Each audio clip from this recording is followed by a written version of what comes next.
就是我觉得是两个方面吧，就是一个外在的，一个内在的。外在的，我觉得你笑起来很好看，对，就像现在一样，对。然后内在的话，我就觉得你是非常健谈，然后有生活追求的第一面。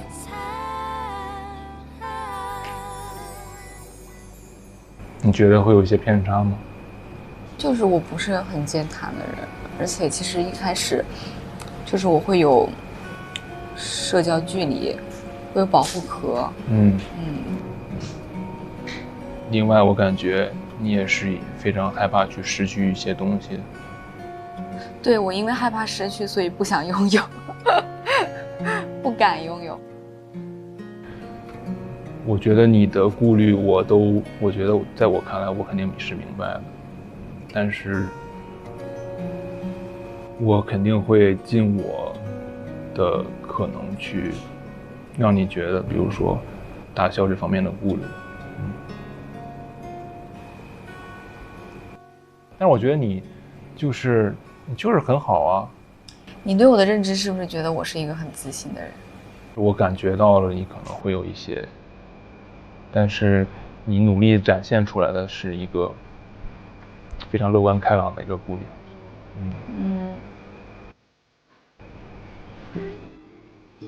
所以那天打羽毛球，我应该让你说说自己的优点是什么？心手合一。你真挺好的。你呢？你觉得我刚开始是什么样子？第一面。我觉得你已经很会表达。我很会表达。我有时候讲着讲着讲太深了，就可能真的想的太多，这就是为什么失眠的原因吧，可能是。对，每天想那些事儿，想的睡不着觉。对，所以我选择把它写下来。我发现写下东西之后，脑子会顺畅很多，然后睡得还很好。把想法都写下来，我觉得也是一个很好的出口。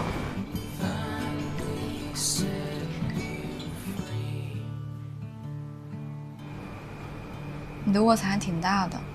黑眼圈那是。熬夜熬的。开心点了。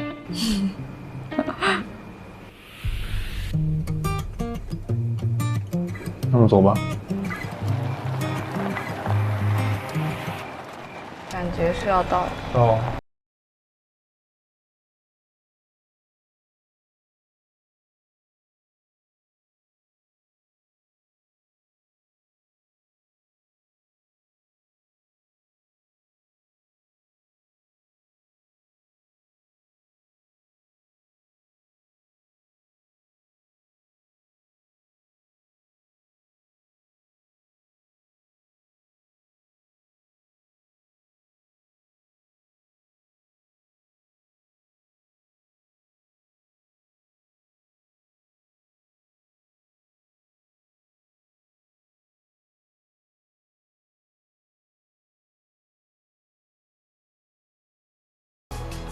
很不错哦，温暖温馨。哦，烧烤来吧。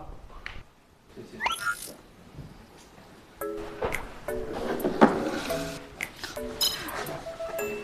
一到吃了，这表情马上就兴奋起来了，洋气起来了。哇，真挺香的。哇，突然饿了。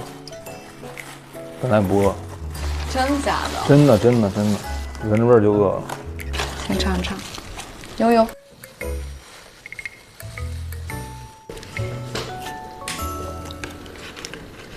你爱吃烧烤吗？啊，我巨爱吃烧烤，每周必须吃一次。吃什么？东北烧烤。西安烧烤。哦，西安烧烤超级好吃，西安什么东西都好吃，面也是。你喜欢吃西安的面？行，我回头有机会我给你做一次。你会做？油泼面吗？你会吗？因为我不是有那特别好朋友都是西安的，然后就是我们之前一块上学，他就天天教我怎么做油泼面，独家窍门，回来告诉你。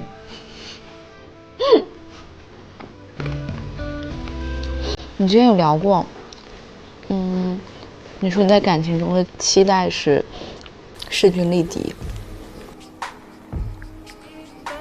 你觉得我怎么理解这句话？我觉得势均力敌其实拆解下来其实是三观的一致，然后处理事情的能力，彼此心里面的地位。你希望大家都要有处理事情的能力，处理问题的能力。但是你不是冷战型。我什么时候说我是冷战型？你说了呀。我说的是先要大家别那么着急，咱先静一静，先冷静下来，再去讨论这个问题。那你是会避免矛盾的人吗？我会，是吧？我会避免冲突和矛盾。你呢？我也是。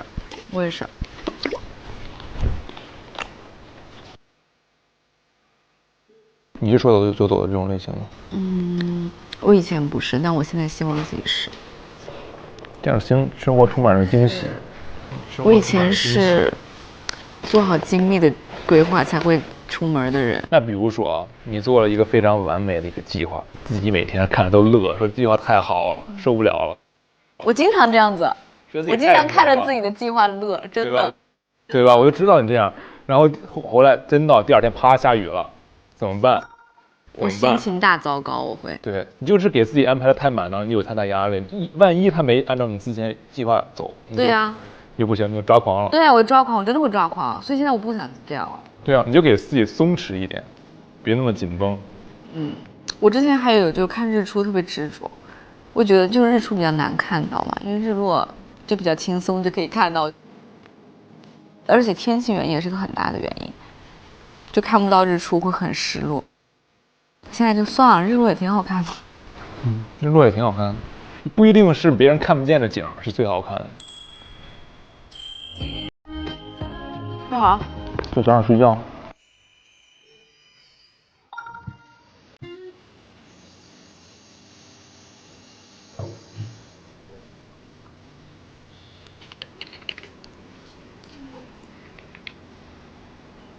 完全挡住。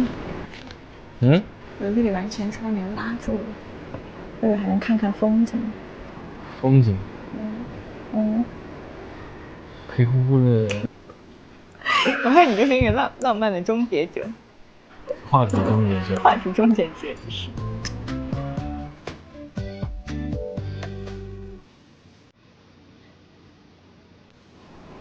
小声，这上面有花，什么花？这上面有。我刚看到我的那个房间里还有好多儿童读物。什么？儿童读物。哦，读物。漫画书。我以为儿童读物是什么东西？读物。那个是儿童亲子房。我说我今天应该不会睡在那个床上，我应该会睡在那个儿童床上。我今天晚上还住过一个，就是那种，也是儿童亲子房，但它是那种有滑梯的。那我们小屋也有滑梯啊。所以你的房间长什么样？我房间就一张榻榻米，然后榻榻米前面就是一个沙发，沙发前面就是一个电视，很大的电视，然后左边是窗户，可以看到茶园，可以看到那个梯田。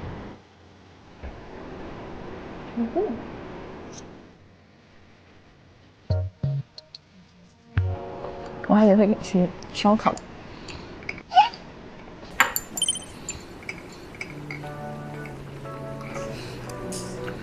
因为我感觉我很不习惯这种很正式的吃法。就我和我朋友也是会比较放松，很正式的吃饭会让我吃不下饭。没事啊，随便吧，我们也朋友一样吃就好。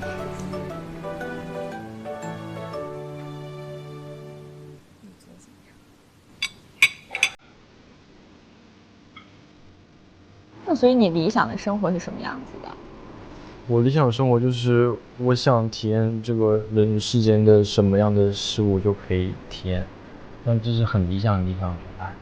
那你如果更贴近一点，就回归一点本身真实的话理想生活呢？就你可能当下想去生活的一个状态是什么样子的？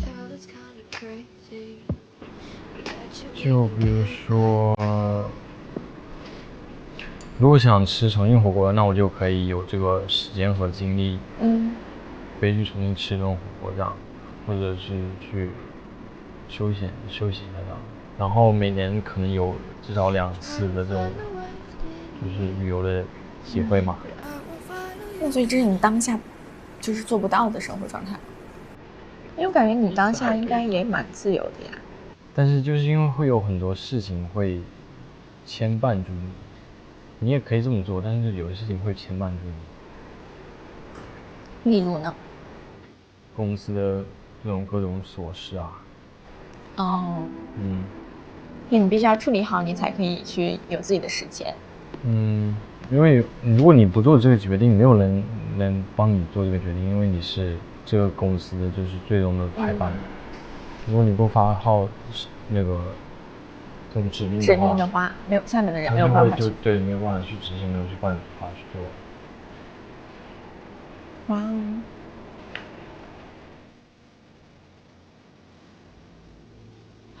我出生的时候，你应该在上幼儿园啊。幼儿园。对，差这么一点点。但其实你和我的很多同事一样大。他们跟我说了。但是你和他们完全不一样。什么？有什么不一样？就你不像是97的，就你像是，我觉得你会比这个心理年龄会更往上一点，就更成熟一点。对。我以为你会说我像00的。想多了。你说我会跟那个你搞怪的时候很像是00后，但你平常就是你很正式、很一本正经的时候，对，会更像。就年龄会更大一点，像鸡鸡的。85。你是认真的吗？我就感觉你有的时候特别正经的时候，真的你就感觉你就是你的心理年龄很稳重，就你很多处事上感觉就是很严谨在思考。我怎么觉得我心理年龄才24、25？不是我的心理年龄指的是你对待很多可能比较严肃的事情上的这样的一个处理。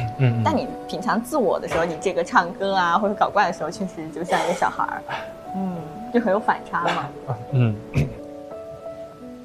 你就不一样，毕竟是要最终拍板的人，还是很重要的。那是工作方面的事情。对啊，工作方面肯定还是要成熟稳重一点好。但我感觉你在情感方面也很成熟稳重。那就是对我会想的多一点，但是在跟朋友的时候我就会比较对，你只有在跟朋友的时候会是最轻松的时候。你今天跟我说，你说你昨天是你睡过这段时间最少的一次。不是最少的，是就是睡得蛮少，但是感觉休息的还行，休息质量还蛮高的。所以你平常要睡多久？7个半小时。7个半小时，我以为你每天要睡好久。但我想的是昨天有练8段锦那个，我就想的就是以后每天睡前练一下8段锦，或者早上起来练一下8段锦。